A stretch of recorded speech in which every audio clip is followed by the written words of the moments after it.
12 bab. Konok күтүү жана конокко баруунун жөн жайы жөнүндө. Бөлөк бөтөн адамдарды ар күнү конок кылба. Анткени конокко күн сайын татыктуу сый-ырмат көрсөтүү кыйын иш. Байка, бир айда 3 мертебе конок күтө алсаң, анын ордуна бир жолу чакыргын да, бирок 3 жолку конокко кетчү чыгымды сарптап, дасторконду кемчиликсиз жаса. Аны көрүп сынчылардын оозу жабылсын. Конок үйгө келгенде жапырт элди күттүрүп ал жана жакшылап ал жайын эл жерин сураштырып, ар бир конокко даражасына жараша камылгасын жаса. Буу Шүкүр айткан: конок не дос болсун, алыс болсун, конокко күнү түнү кызмат кылгын. Эгерде колдо болсо тамактын алдында мөмө жемиш берип, даам татып жегенче күтүп, андан соң бир саам кое тур да тамакты алып келдир. Өзүң коноктор бир же эки жолу дасторконго келбейсиңби деп сурашмайынча отурба. Ошондон кийин да баарынан төмөн отуруп алар менен чогуу тамактан. Конок өтө сыйлуу инсан болсо, үй ээсине аны менен чогуу дасторконго отурууга болбойт. Коноктордун алдында кечирим сураба. Кечирим суроо бул темгексиз адамдардын жана базардагы соодагерлердин салт адаты. Ошондой эле ар саат сайын: ой баланча, тамактан жакшылап жесең, эч нерсе жеген жоксуң, уялба. Сен үчүн өзгөчө эч нерсе камдай албадым.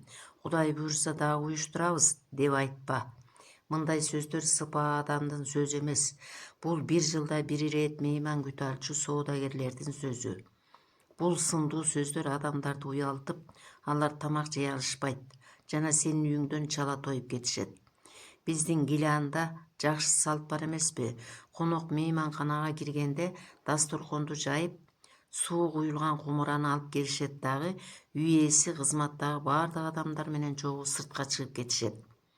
Мейманкананын босоого жагында гана эси алып келчү бир адам туруп турат. Конок кенен кесир отуруп, өзү каалагандай тамактанып бүткөндөн кийин үй ээсине чыгып жолугат. Арабтарда да ушундай салты бар.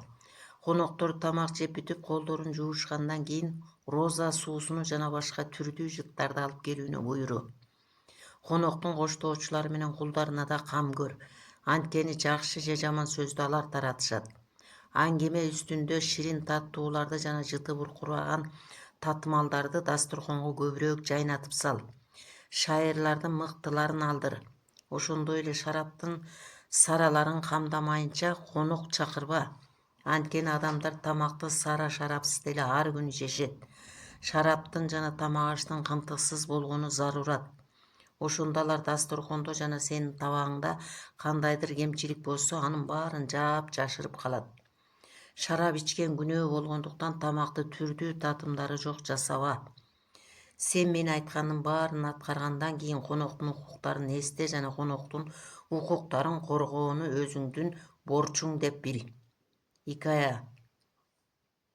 Менин эшиткеним боюнча Ибн Мукула өз амири менен Басраны башкарууну Насыр ибн Мансурга тапшырат да келээрки жылы аны ордого чакырып эсеп берүүнү талап кылат. Ал бай адам болгондуктан халиф анын дөөлөтүнө сугун артып калат. Эсепчилер эсебин бүткөргөн соң Насыр ибн Мансурдун казынасында бир кыйла акча артык экени аныкталат. Ошондо Мукуланын баласы кудуңдап: келе, бул акчаларды же абакка отур, дейт. Насыр: о Мавлана, акча менде баары ырас, бирок азыр жанымда жок. Жалчыбаган нерсе үчүн абакка түшпөйүн, бир ай мөөнөт бер, деп сурайт. Мукуланын уулу акчаны кайтарганга бул адамдын кудурети жетерин түшүнөт да сөздүн төркүнүн ачыкка чыгарат. Ыйман жолундагыларды башкаруучунун сени өз каалаган жагына кетсин деген буйругу жок. Ал үчүн жанагы акчаны төкмөйүнчө менин ак сарайымда калып, бир ай менин коногум болосуң. Насыр арга сыйлаппай деп Ибн Мукуланын сарайында туткун болуп калды. Бул окуя Рамазан айынын башында болгондуктан кечинде Ибн Мукул тиги баланчаны алып келгиле, мени менен сүйлөшсүн деп буйруйт. Ошентип Насыр ороз айы чыкканча халиф менен чогуу тамактанып жүрөт. Айттын кайсы бир күнү ага Мукуланын уулунун сөзүн жеткирип чабарман келет дагы алтынды эмнегедир узактан бери алып келатышат.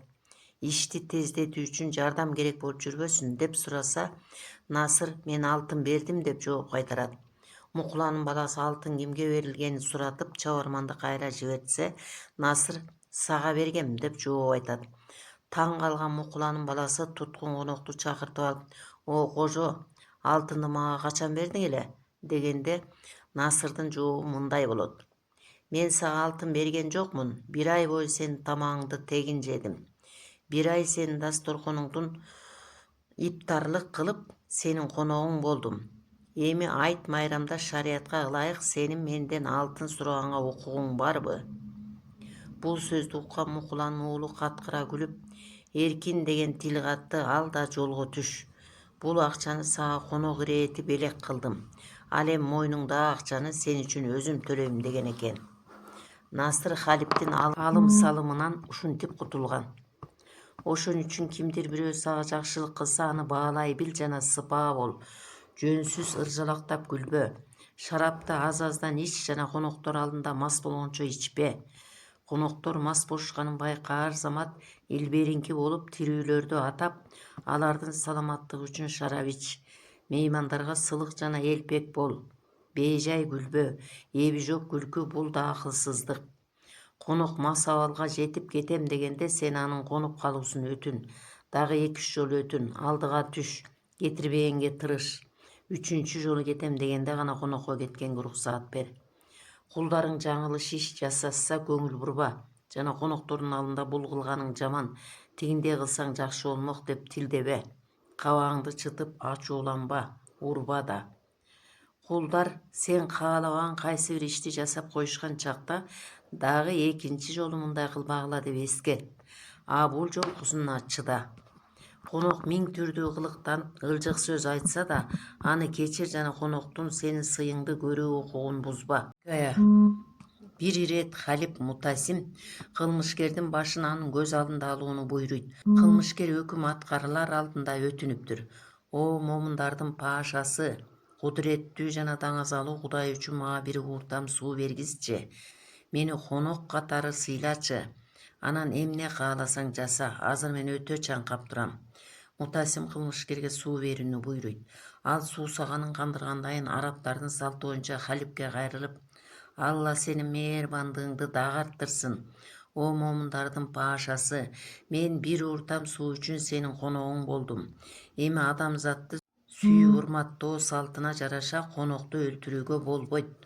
Мен сенин алдыңда айыбымды мойнума алып, жалынып жалбарганым үчүн мени өлтүртпө, кечир" деп өтүнөт. Эгер конок түшүнүктүү адам болсо анын коноктук укугун сактаса болот. Бирок көчөдө кез келген кимдир бирөөнү же сел сыяктуу үйүңө сүйрөп келип, аябай сыйлап туруп анан бул менин коногум дебе. Кимге кызмат кылганды жана кимди урматтап сыйлаганды билүүң керек. Кыстырма.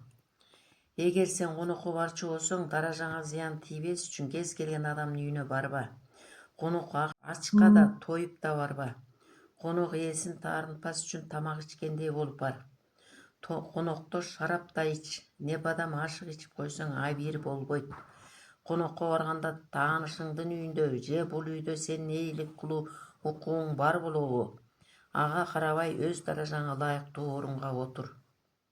Ал үйдө тамак жана шарап ичип жатып, өз укугуңдун чегинен чыгып кетпе. Жана үй ээсинин кызматчыларына: "Эй баланча, бул тамакты алып кел, тиги кесени кой, мен да бул үйдөн болом" дебе. Бөтөн бирөөнүн ишине кийлигишкен, башка адамдардын табагына жана дасторконуна колун созгон конок болбо. Өз кызматчыларыңа сынган бербе. Элде айтылган эмеспи? Кожоюн үйүнө бир нерсе алуу уят, эсиңди жоготкончо шарап ичпе. Үйгө баратканыңда сенин мас экениңди эч ким байкагандай болсун. Жана каршы келаткан адамдарды көрүп тескери жака баспагандай болуп ич. Өз үйүңдө гана тое ич. Мисалы бир чөйчөк шарап ичкен болсоң, кызматчың 100 жолу жаңылса же жазалагандай иш кылса да, аны жазалаганга жол бербе. Себеби сен мас болгондуктан аныңды эч ким жаза катары баалабайт жана шарап ичип алып буркан шаркан түшүүдө дешет. Кызматчыңды кандай жазалагың келсе, шарап ичпей туруп жазала. Ошондо сени акыл калчап, ушундай бүтүмгө келгениңди алар туура түшүнүшөт. А мас кезиңде жазаласаң, акылы тумандап калган дешет. Ал жунун фунун деп айтылган же шараптан делебеси козголгондун ар кыл түрү бар. Бирөө көпкө алакан чапса, башка бирөө жанычка жертеп кирет же ырсыйып күлөт. Үчүнчү бирөө түнөрү унчукпай калат жана өкүнүчкө батып кайгыга түшөт. Болбосо ишке сөзгө элпек болот. Мунун баары мастыктан делдектөө же акылын жоготуу. Бул мен санап айткан нерселерден этият бол жана шарапты үй бүлөң менен кулдарыңдын алдында ичпеген учурда да эч качан чоочун адамдардын алдында эс учуңду жоготкончо ичпегин. Эгерде шайыр өнөрпоздордун ыр күүлөрүн угууну кааласаң, алар сени кызуулукта, ышкы козголууда жана аракеш деп күнөөлөшпөсү үчүн жалаң жеңил кайрыктарды аткарууну талап кылба.